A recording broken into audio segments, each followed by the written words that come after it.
สวัสดีค่ะพ่อแม่พี่น้องสวัสดีFCทุกท่านเนาะค่ะบ่ว่าจะเป็น FC เก่า FC ใหม่เนาะค่ะที่เข้ามารับชมรับฟังทางช่องของเจตาพารวยเนาะค่ะกับขอบพระคุณหลายๆคลิปนี้เจตาก็จะวางแนวทางของฮานอยค่ะฮานอยมีทุกมือออกทุกมือเนาะค่ะ3 รอบรูด3น้อยค่ะในช่องของเจตาพารวย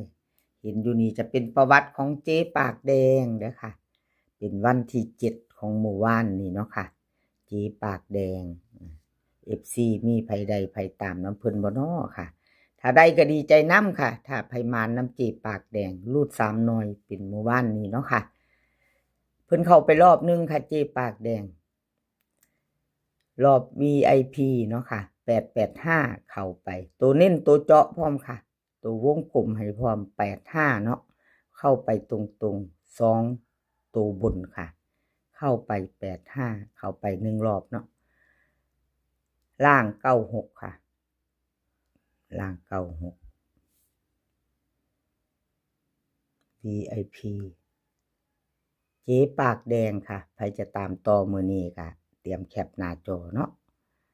อันกราบขอบคุญขอบคุณ FC ค่ะที่เพิ่นคอมเมนต์เข้ามาบอกเนาะเจ๊ตาเขียนผิดเพราะว่าต้องเขียนลอกออกจากโทรศัพท์เนาะค่ะไปใส่กระดาษ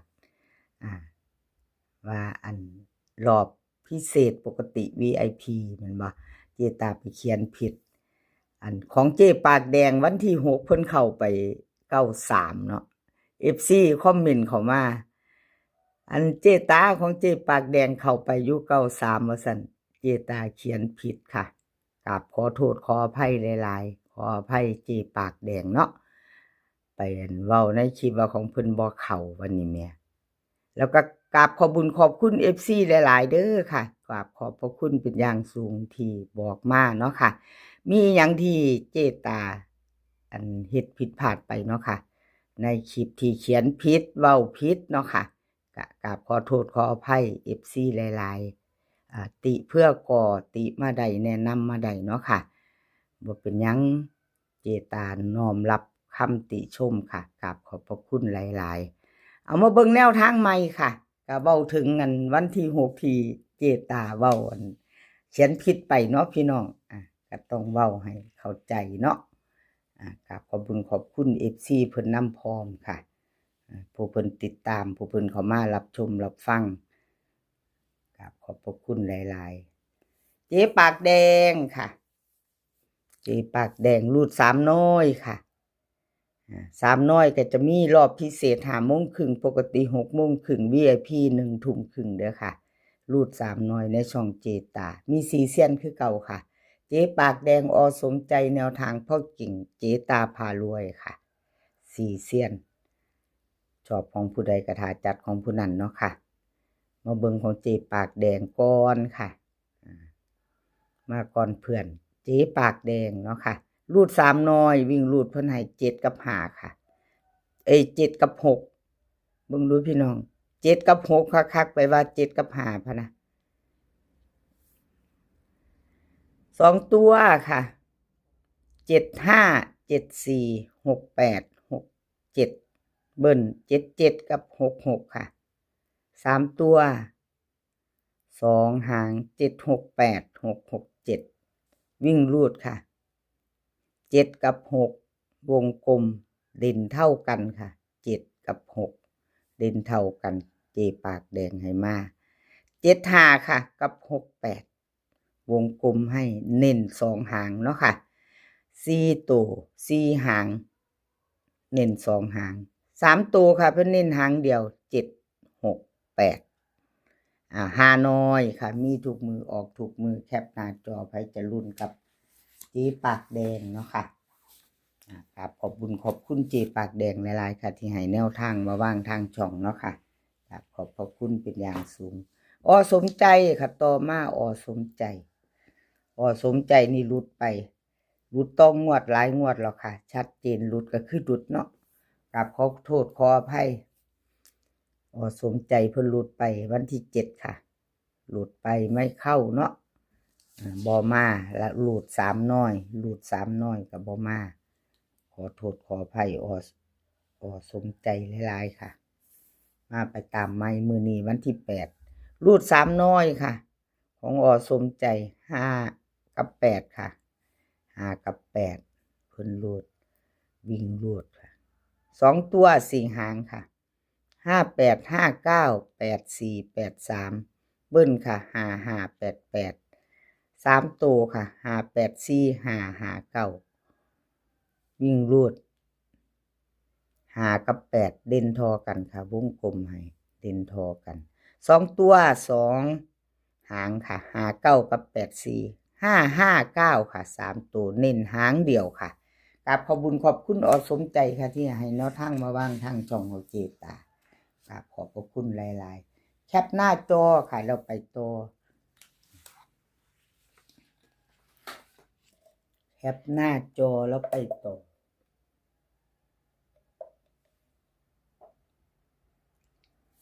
5น้อยรูด3น้อยแนวทางพ่อเก่งค่ะ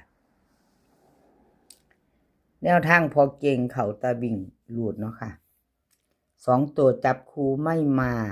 จับคู่บ่เข้าบ่มาเนาะค่ะกับขอโทษขออภัย FC แนวทางพ่อเก่งเพิ่นหลุดไปเนาะค่ะกับขอโทษขออภัยแทนเพิ่นเนาะแนวทางเพิ่นบ่เดินบ่มาเนาะค่ะมาไปไม่ไปต่อมื้อนี้ค่ะเป็นวันจันทร์วันที่8เนาะ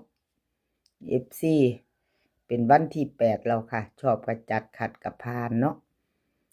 แนวทางพ่อเก่งรูด3น้อยค่ะวิ่งรูดค่ะเพิ่นให้มา4กับ6 4กับ6 2ตัวค่ะ2ตัว4หาง4 5 4 3 6 8 6 7เบิ้ล4กับ6ค่ะ3ตัว2หาง4 6 8 6 6 7วิ่งรูด4กับ6ค่ะเด่นเท่ากันวงกลมให้เด่นเท่ากันค่ะของพ่อเก่ง6 8กับ6 7ค่ะเน้นเท่ากันเน้น2ตัววงกลม4หางเน้นให้2หางค่ะ6 8กับ6 7 6 6 7ค่ะ3ตัวเน้น3ตัวเน้นหางเดียวค่ะ3ตัวเพิ่นให้หางเดียว6 6 7แนวทางพอเก่งค่ะชอบกระจัดคัดกระพานเนาะค่ะแคปหน้าจอไว้รุ่นมือแรงกับรูด3น้อย5น้อยออกทุกวันมีทุกวันค่ะให้รุ่นกันทุกมือเนาะค่ะ5น้อยใครชอบของผู้ใดก็จัดของผู้นั้นค่ะแคปหน้าจอไว้ไปรุ่นกันไปต่อค่ะไปต่อเป็นของเจตาสุดท้ายมูค่ะคลิปนี้เจตามาอยู่งวดหนึ่งเด้อค่ะเมื่อวานวันที่7มา1รอบเนาะมา1รอบของรอบพิเศษค่ะของเจตาวันที่7พิเศษ394ค่ะ2ตัวบน69ค่ะล่างรอบแรกพิเศษเนาะเจตาเข้าไป94บ่แม่นตัวเน้นตัวจอแต่ว่าเข้าตรงๆเนาะค่ะบ่ได้กลับ2ตัวบนของเจตาพารวย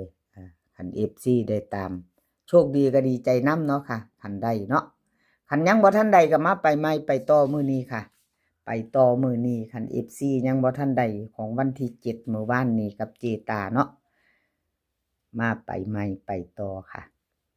วันที่8รูด3น้อยกับเจตาพารวยค่ะวิ่งรูดค่ะ1กับ8 2ตัว4หาง1 2 1 0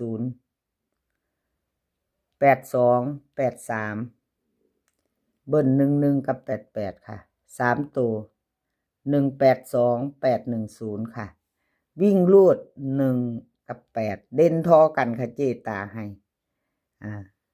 วงกลมเด่นเท่ากันเน้นเท่ากันค่ะ2ตัว10ค่ะกับ82เจตาเด่นให้เนาะเน้น2หางค่ะ10กับ82 3ตัวนี่หางเดียวค่ะ810ค่ะเจตาให้810แคปหน้าจอค่ะไปจะไปต่อกับเจตาพารวยเนาะ5น้อยค่ะรูด3น้อยในช่องเจตาขอบคุญขอบคุณ FC ที่เข้ามาเป็นกำลังแรงใจให้เจตาเนาะค่ะในคลิปของ5น้อยเนาะค่ะช่องน้อยๆของเจตาขอบพระคุณเป็นอย่างสูง คลิปนี้ขอให้พี่น้องโชคดีกับลูกสามน้อยมือแรงค่ะให้โชคดีกันทุกคนมื้อนี้ก็ขอให้มีแต่ความสุขค่ะขอให้มีความสุขขอให้สุขภาพร่างกายแข็งแรงกันทุกคนเดินทางไปไสก็ขอให้ปลอดภัยค่ะเดินทางไปขอให้มีโชคกลับมาขอให้มีชัยคลิปหน้าพ้อกันใหม่ค่ะคลิปนี้ก็สวัสดีค่ะ